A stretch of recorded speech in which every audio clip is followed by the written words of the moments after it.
سابق صدر آصف علی زرداری نے انکشاف کیا ہے کہ عمران حکومت میں پیپلز پارٹی کو پی ٹی آئی سے اتحاد کے لیے 6 وزارتوں کی پیشکش کی گئی تھی۔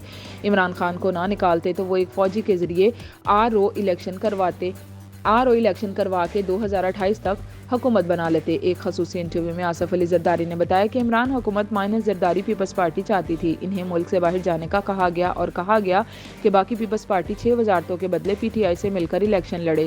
میرے ورکر مجھ پر بہت اعتماد کرتے ہیں، میں خود بھاگ جاتا تو انہیں کیا کہتا۔ آصف علی زرداری نے کہا کہ عمران خان حکومت کے خلاف تحریک عدم اعتماد درست فیصلہ تھا۔ عمران خان کی وجہ سے پاکستان دنیا میں تنہا ہو گیا تھا۔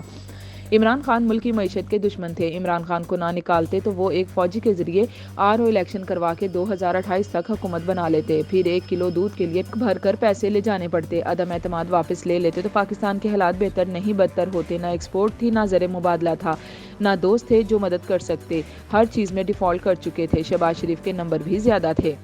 سابق صدر کا کہنا تھا کہ یقین ہے کہ اگلے الیکشن 8 فروری کو ہوں گے، اسی لیے ان کی جماعت ایکشن میں ہے۔ ہماری انتخابی مہم شروع ہے۔ سابق وزیر اعظم شہباز شریف کے حوالے سے آصف علی زرداری کا کہنا تھا، میں ان سے متاثر تھا کہ یہ صبح 6 بجے اٹھتے ہیں، رات 8 بجے تک کام کرتے ہیں۔ اتحادی حکومت کا تجربہ کافی مشکل تھا۔ شہباز شریف کو کافی چیزیں کہیں جو نہیں مانی، اس وجہ سے ملک کو نقصان ہوا۔ پڑی تھی 2 ارب کی چینی پڑی تھی، اجازت نہیں دی، افغانستان سمگل ہو گئی، ہمیشہ خوردنی تیل درآمد ہوتا ہے، اس پر پابندی لگا دی۔ ان کا کہنا تھا کہ آئندہ الیکشن کے نتیجے میں مخلوط حکومت بنے گی، ہم نون لیگ کے ساتھ نہ چل سکے اور نون لیگ ہمارے ساتھ نہ چل سکے، یہ بات وقت سے پہلے ہے۔